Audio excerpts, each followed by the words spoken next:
Hello, everyone. It's Fiona here from FionaMarks.com, and I'm back with my good friend and colleague, Fernando. Fernando, can you introduce yourself to everyone? Hello, my name is Fernando. Thank you once again, Fiona, for having me here to talk about astrology. Thank you. Thanks for being here to talk about astrology because I invited Fernando quite some time ago to talk to me a little bit about the video that he made for assessment, which was about 12 things that you think you know about your favorite type of astrology that you might not actually know. And I really enjoyed the video. So I wanted to have time to sort of interview Fernando a little bit more about each one.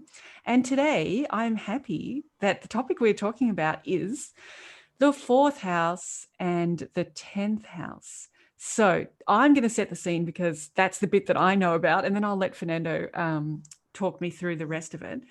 But as I've learned astrology, we often associate the fourth house with the mother and the 10th house with the father. And it kind of also matches with the fourth house being the home and the 10th house being the activity that one does outside in the real world. So often it can be a career home kind of dividing line. And it's also that idea of the fourth house was below the planet when you were born, the 10th house was right up there in the sky when you were born. So it seems to me, perhaps from where I've come from, that, yeah, that kind of makes sense, fourth house, 10th house. But then I watch Fernando's video and I find out that's actually another way of looking at it. So why don't you enlighten us, Fernando, at how we could possibly look at the fourth house, 10th house dichotomy? Sure. Okay, first of all, you have to remember that all the houses have significators, right? Houses 1 to 12 have specific significators, and each house has a particular set of significations, right? And from the traditional point of view, the grand majority of these significations have stayed the same throughout the different centuries and throughout different cultures. There have Okay. been variation. Yes, there have been small variations. For example, the 11th house in Jyotish is considered a Trishadaya, is considered a bad house, a yoga breaker house, and it is considered bad from a religious point of view. But from the Perso-Arab Muslim point of view, the 11th is one of the greatest houses after the ascendant and the 10th house, right? In terms of modern astrology, a lot of people think the 8th is, well, no, I'm not going to use modern astrology examples because that's going to confuse more people. But for example, another idea here that I want to bring is that, for example, in Jyotish, the second house is the house of family, extended family, right? Besides being, money, resources, responsibilities, and all that. But the idea of ancestors, usually in other schools of astrology, is not necessarily related to the second. It might be related to the fourth, okay? And so on and so forth. There's has been variation. So we have to emphasize that. However, one of the biggest variations that I think exist is the idea of the fourth and the 10 in relation to the father and the mother. As you've correctly said, in Vedic Jyotish, the fourth is the mother and the 10th is the father. But in Hellenistic astrology, in Perso-Arab astrology, and in European medieval and Renaissance astrology, the fourth is the father and the 10th is the mother. Or sometimes the fourth is both the father and the mother. Okay. So there you have it. That's one of the biggest changes that you're going to see. Now, let me say something, and I want to emphasize this as a technique. Second people on a person's chart should not be overly emphasized. What do I Okay. mean by this? From a natal perspective, if you want to see, if I'm looking at Fiona's chart and I want to see the father and the mother on Fiona's chart, keep it short, keep it simple. Because if you want to know about the father or the mother of the person's chart you're reading, you should read the person's father or mother's chart. See, the chart Simple. is for the person who was born at that moment. Okay. Now, these significators are important when we're talking about prashnas or horaries, because those significators will have a lot of emphasis if there are questions related to the father or the mother. And this is something very drastic. I mean, it's very drastic because the fourth and the 10th are angular houses, they're Kendra houses, they're strong houses, and these significators are there. Now, why is this? I don't know. I just have hypotheses, but the idea is that the fourth in Jyotish is the mother because, the fourth relates to that idea of the domestic life, the private life, where the mother or the wife would be. You also have this idea of the Baba Karkas, the idea of the planets per houses. And there, the moon is the Baba Karka of the fourth, once again, the mother. Uh, there are this is a modern interpretation that has fallen in Jyotish as traditional, but it's purely modern. The idea of the signs and the houses correlating with one another.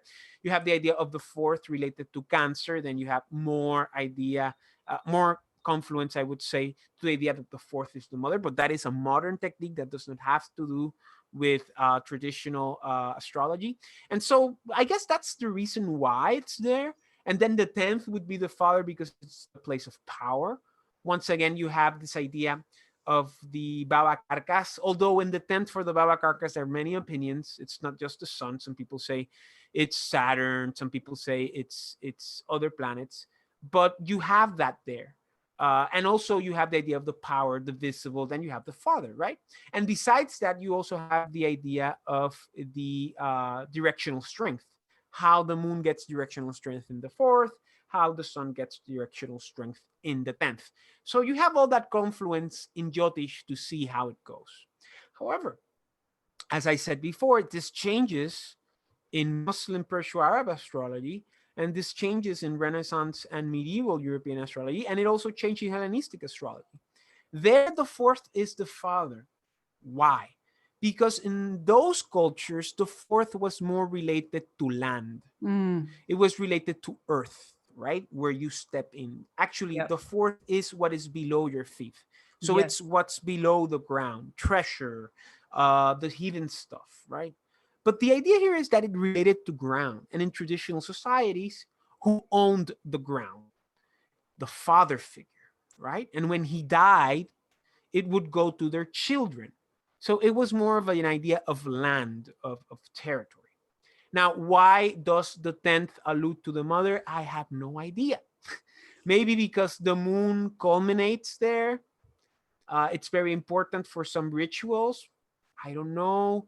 I really don't know. What I know is that sometimes both parents are alluded to the fourth. That is why, as I mentioned before, the fourth also relates to your ancestors, your kin. That's the word I'm looking for. Your kin, and that sort of thing. So this is very important because if you are accustomed to this in Jyotish, if you go and start learning other astrologies, you're gonna come up.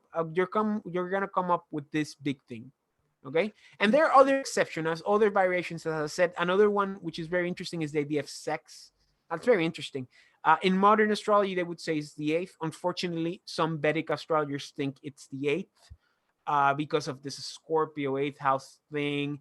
But usually, sex from the traditional Vedic point of view is the 12th, which is the place of the bed where you would have sex, like a civilized person would, right?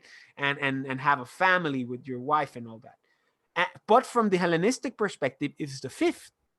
It's the place of romance, of fun, of even sex. So there's another variation, but the biggest one is that for 10 because they're angular houses. So take that in consideration and don't get confused when you come upon this little nugget of knowledge. Of this different perspective. But again, it's valuable. It helps us think about why these things are. And in Vedic astrology, the fourth still continues to represent land and the treasures below the land and homes and properties and vehicles and all of those kind of things. So you can definitely see in a patriarchal society that those possessions, the land or the home or whatever. Although vehicles, and that's important, vehicles apply to Jyotish to the fourth, but usually it's the second because it's wealth and it's movable and it does not have life. So that applies to the second. But from the Jyotish perspective, it usually are cars or, these horse-drawn cars in ancient times, that sort of thing. Yeah. So it's definitely got the land connection still. And it also makes me think about perhaps that in general, the mother has a more active role for the child that is the Yes. 10th activated, more Yes. visible day to day, doing the job of the active parent traditionally, and that the father is the stepped back, the behind the scenes parent out, because involved in other business, but has contributed the seed, created the offspring. But in terms of the active interaction, the mother in the 10th perhaps has got that active place. And also it's the idea of the visibility of the woman, of Yeah. the idea of decoration, of the idea of how women make things more beautiful, women make things more ornate in that sense, and how that represents like that crown on the marriage, I would say. Yeah, I mean, but this is a real thing. And I was accustomed for the fourth for mother, mother, mother, mother, and you start learning it, say, whoa, wait a minute. And it takes you back, because it's something that astrologers from India emphasize way too much, in my opinion. So some people, this would bring you to the inevitable conclusion, then how do I work this? And I came to the conclusion that whenever you deal with 10th or 4th, you're dealing with parents. You're Yes. not dealing necessarily with the mother specifically or the father specifically. You're dealing with parents. Which one? I don't know. One of them. And maybe that reflects, this is the thing, that life is complex and our relationships with our parents are complex. So yes, Definitely. now you have 2 indicators, the 4th and the 10th. Yes. Yes. Fernando, thanks for taking the time to explore that topic with me. I certainly found it good food for thought, and it expands the mind, it expands our understanding, and it keeps us open as astrologers to keeping learning. So thank you very much for your time. I look forward to talking to you again about another preconceived myth that people may have about Vedic astrology. You're welcome, Fiona, and thank you very much.